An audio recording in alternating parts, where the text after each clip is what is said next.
A chuva caía forte sobre as ruas empedradas de Lisboa naquela noite de outono, transformando o bairro alto num labirinto de reflexos tremuluzentes.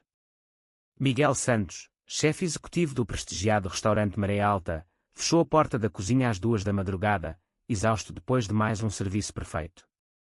Aos 35 anos, ele era admirado por todos, talento inquestionável, sorriso fácil, vida aparentemente completa. Mas ninguém sabia que, por dentro, Miguel carregava um vazio que nenhum prémio Michelin conseguia preencher. Subiu as escadas estreitas até ao pequeno apartamento por cima do restaurante, o mesmo onde crescera com a avó depois da morte precoce dos pais. Ao abrir uma velha caixa de madeira que guardava recordações da infância, algo que não fazia há anos, um envelope amarelado escorregou e caiu ao chão. O papel estava gasto, a tinta ligeiramente borrada pela umidade do tempo. No exterior, apenas uma palavra escrita numa caligrafia que ele reconheceu de imediato: Miguel. O coração bateu descompassado. Aquela letra pertencera a Tomás Ribeiro, o seu melhor amigo de adolescência, o rapaz com quem partilhara tudo até aos 18 anos, segredos, risos, noites inteiras a falar sobre o futuro. Tomás, que partira para Londres com uma bolsa de arquitetura sem nunca mais voltar. Tomás, por quem Miguel sentira algo tão intenso que nunca ousara nomear. Com as mãos trêmulas, abriu o envelope. Dentro, um bilhete dobrado ao meio e uma fotografia antiga, os dois adolescentes na praia da Figueira da Foz, braços sobre os ombros um do outro, sorrisos radiantes, o mar ao fundo. No bilhete, datado do dia antes da partida de Tomás, lia-se: Miguel. Se estás a ler isto, é porque nunca tive coragem de te entregar pessoalmente. Durante todos estes anos contigo, aprendi o que significa amar alguém de verdade. Amo-te. Não como amigo. Amo-te de uma forma que me assusta e me faz feliz ao mesmo tempo. Sei que a nossa cidade, a nossa família, o mundo inteiro talvez nunca compreenda. Por isso vou embora. Mas queria que soubesses, foste o grande amor da minha vida, mesmo que nunca tenhas sabido. Não me procures. Vive feliz. Tomás. Miguel deixou cair o bilhete. As lágrimas vieram sem aviso, quentes e abundantes. Durante 17 anos julgara que Tomás simplesmente se afastara, que a distância natural da vida adulta os separara. Mas agora compreendia: Tomás amara-o em silêncio, sofrer em silêncio, fugir em silêncio. Naquela mesma noite, sem pensar duas vezes, Miguel abriu o computador e procurou o nome Tomás Ribeiro Arquiteto no Google. Encontrou rapidamente um gabinete de sucesso em Londres, prémios internacionais, fotografias de um homem ainda mais bonito do que na adolescência, traços mais maduros, olhos profundos, o mesmo sorriso tímido. Havia também uma entrevista recente onde Tomás mencionava que regressaria a Portugal no final do ano para supervisionar a restauração de um palacete em Sintra. Miguel sentiu o chão tremer sob os pés. Tomás voltaria. Depois de quase 2 décadas de ausência, voltaria. Nos dias seguintes, o restaurante sofreu. Miguel queimava molhos, esquecia pedidos, respondia mal à equipa. O seu chefe, André, seu amigo leal e abertamente gay, notou logo. Miguel, o que se passa contigo? Pareces um fantasma. Sentados na cozinha vazia depois do serviço, Miguel entregou-lhe o bilhete. André leu em silêncio, os olhos marejados. Meu Deus, ele amava-te. E tu? Miguel baixou a cabeça. Sempre senti algo diferente por ele. Mas tinha medo. A avó, a igreja, os colegas de Lisboa nos anos 90 não era fácil para quem era diferente. Achei que era só admiração. Só agora percebo que também o amava. André abraçou-o. Então faz alguma coisa. Ele vai voltar. Não deixes que o passado se repita. Mas Miguel hesitava. E se Tomás já tivesse outra vida? E se o amor adolescente tivesse morrido? E se ele próprio não estivesse preparado para enfrentar o que viria? Uma semana depois, recebeu um e-mail inesperado do gabinete de Tomás. O arquiteto queria reservar uma Maré Alta para um jantar privado de equipa no dia da chegada a Lisboa. Assinatura: Tomás Ribeiro. Miguel quase desmaiou. O destino, cruel e generoso, colocava-os novamente frente a frente. O dia marcado chegou com um céu limpo de inverno, o sol dourado refletindo-se no Tejo. Miguel passou a manhã inteira a ensaiar o que diria, mas todas as palavras pareciam inadequadas. Mandou a equipa preparar o menu de degustação especial, escolheu pessoalmente os vinhos, arrumou a sala privada com flores frescas. Às 8 da noite, a porta abriu-se. Entrou a equipa de arquitetos londrinos, conversando animadamente em inglês. E, por fim, ele. Tomás. Mais alto do que Miguel recordava, cabelo grisalho nas têmporas, fato cinzento impecável. Os olhos encontraram-se no mesmo instante. Por um segundo, o mundo parou. Tomás empalideceu. Miguel sentiu as pernas fraquejar. Boa noite, bem-vindos ao Maré Alta, conseguiu dizer, a voz rouca. Tomás recuperou a compostura rapidamente, cumprimentou-o com um aperto de mão profissional. Chefe Miguel Santos, presumo. Ouvimos maravilhas do seu restaurante. O jantar decorreu num ambiente estranho. Tomás evitou olhar diretamente para Miguel enquanto este apresentava cada prato. A equipa elogiava, tirava fotografias, mas entre os dois antigos amigos pairava uma tensão elétrica. Quando os colegas saíram para fumar, Tomás ficou sozinho na sala. Miguel aproximou-se, o coração aos saltos. Tomás, és tu mesmo. Tomás virou-se lentamente. Miguel, não esperava encontrar-te aqui. O mundo é pequeno. Pequeno demais, respondeu Miguel, tentando sorrir. Como tens passado? Bem. Londres trata-me bem. E tu? Chefe famoso, estou orgulhoso. Houve um silêncio pesado. Miguel respirou fundo. Encontrei uma coisa tua. Há pouco tempo. Na caixa da avó. Os olhos de Tomás escureceram. O que era? Um bilhete. Dentro de um envelope com o meu nome. Tomás fechou os olhos por um momento. Pensei que nunca o encontrarias. Porque fugiste, Tomás? Porque nunca disseste nada. Tinhas 18 anos, Miguel. Eu também. A tua avó era devota, a minha família conservadora. Se eu tivesse falado e tu não sentisses o mesmo, perdi a única pessoa que verdadeiramente importava na minha vida. Preferi ir embora com a memória intacta. Mas eu sentia, sussurrou Miguel. Só não sabia nomear. Tinha medo. Tomás olhou com uma tristeza infinita. Agora é tarde. Tenho uma vida em Londres. Um companheiro há 8 anos. Chama-se David. É bom homem. As palavras atingiram Miguel como um murro. Claro. Como poderia ser diferente depois de tanto tempo? Compreendo, disse, engolindo o nó na garganta. Só queria que soubesses que li o bilhete. E que significou tudo para mim. Tomás assentiu, visivelmente emocionado. Obrigado por me dizeres. Cuida-te, Miguel. Saiu sem olhar para trás. Naquela noite, Miguel fechou o restaurante mais cedo e foi caminhar sozinho pelas margens do Tejo. O vento frio cortava a pele, mas a dor dentro do peito era pior. Perdera Tomás 2 vezes, primeiro por covardia adolescente, agora por tempo irrecuperável. Os meses seguintes foram um inferno disfarçado de rotina. Miguel mergulhou no trabalho, aceitou convites para programas de televisão, abriu uma segunda unidade do restaurante no Porto. Mas à noite, sozinho, o bilhete voltava a assombrá-lo. Um dia, André chegou com uma revista de arquitetura nas mãos. Olha isto. Tomás ganhou o Prémio Europeu do Ano. E adivinha? Vai ficar em Portugal 6 meses para dirigir pessoalmente o projeto de Sintra. Miguel sentiu o sangue gelar.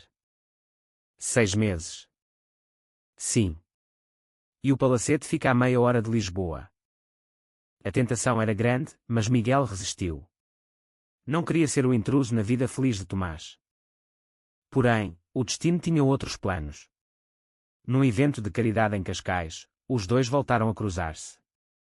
Miguel cozinhava ao vivo para angariar fundos para uma associação LGBT juvenil. Tomás era um dos patronos. Quando Miguel o viu na plateia, quase deixou cair a frigideira. Depois do evento, Tomás aproximou-se. Estiveste incrível, disse, sincero. E a causa é importante. Obrigado. Ainda bem que pensas assim. Conversaram durante horas, longe dos olhares. Tomás confessou que, em Londres, sempre apoiara discretamente organizações LGBT, mas nunca assumira publicamente a sua orientação por receio de prejudicar a carreira. O David sabe do bilhete? Perguntou Miguel. Tomás abanou a cabeça. Nunca contei a ninguém. É o meu segredo mais guardado. Já não é só teu, respondeu Miguel com um sorriso triste. Naquela noite, trocaram números de telemóvel, para manter o contacto enquanto estiver em Portugal. Miguel sabia que era perigoso, mas não conseguiu recusar. Começaram a enviar mensagens. Primeiro sobre trabalho, depois memórias de infância, depois coisas mais pessoais. Tomás contou que o relacionamento com David estava desgastado há anos, viviam mais como colegas de casa do que amantes. Miguel confessou a solidão que sempre sentira. Uma tarde chuvosa, Tomás convidou-o para visitar o Palacete em Sintra.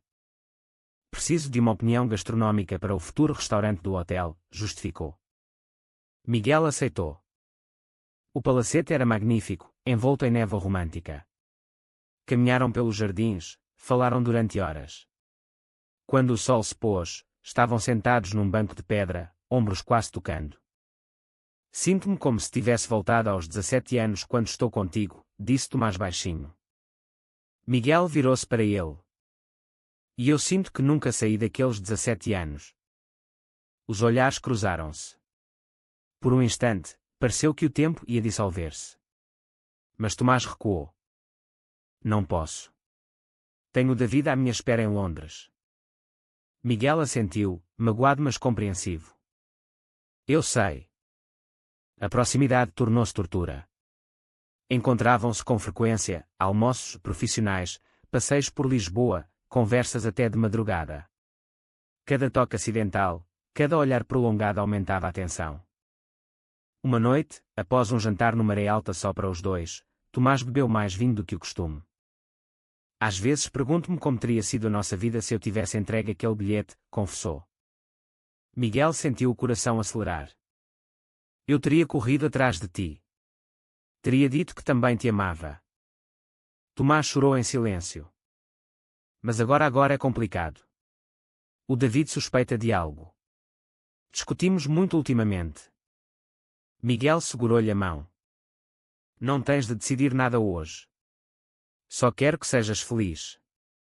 Dias depois, Tomás recebeu uma chamada urgente de Londres. David sofrera um acidente de carro grave. Teve de partir imediatamente. As mensagens cessaram. Miguel ficou em pânico, sem saber do estado de saúde do companheiro de Tomás nem do que aconteceria ao próprio Tomás. Passaram-se 3 semanas de silêncio absoluto. Miguel perdeu peso, mal dormia. André preocupava-se. Vais acabar por te destruir, amigo.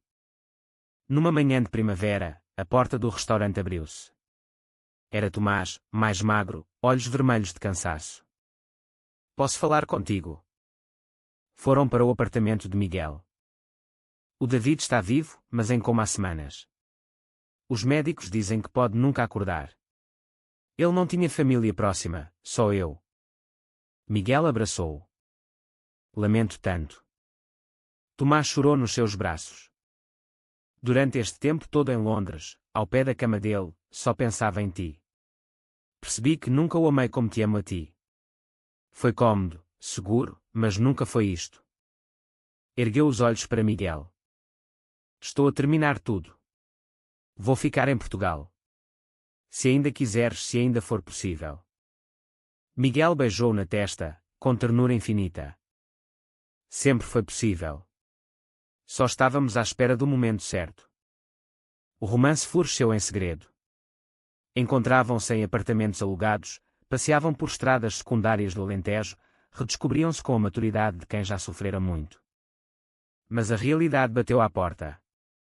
A imprensa cor-de-rosa descobriu que o famoso arquiteto Tomás Ribeiro terminara um longo relacionamento e fora visto com o chefe Miguel Santos. As redes sociais explodiram. Alguns elogiaram a coragem, outros insultaram com violência.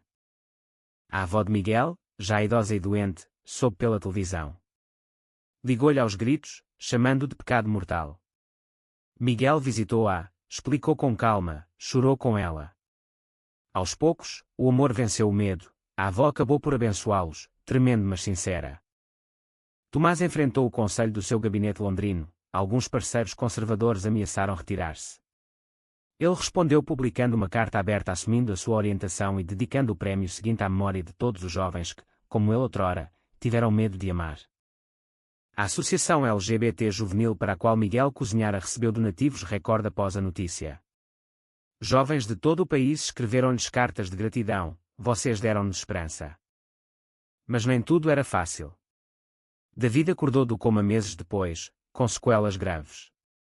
Tomás, sentindo-se responsável, ajudou na recuperação, o que gerou rumores de reconciliação. Miguel sofreu em silêncio, temendo perder tudo novamente. Numa noite de crise, confrontou Tomás. Se ainda o amas, diz-me agora. Prefiro a verdade à incerteza. Tomás abraçou com força. Amo-o como amigo que quase perdi. Mas o meu coração é teu. Sempre foi. A confiança restaurou-se lentamente, com paciência e diálogo. Um ano depois, numa tarde luminosa de verão, Miguel e Tomás casaram-se numa cerimónia íntima na Quinta da Regaleira, em Sintra, o mesmo palacete que Tomás restaurara e onde agora funcionava um boutique-hotel com restaurante do próprio Miguel. Rodeados por amigos, André como padrinho, a avó de Miguel emocionada na primeira fila, trocaram votos simples mas profundos.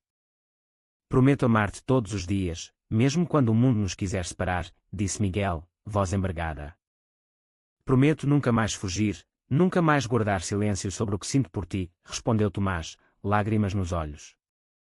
O beijo selou não apenas uma união, mas a vitória sobre décadas de medo, preconceito e separação.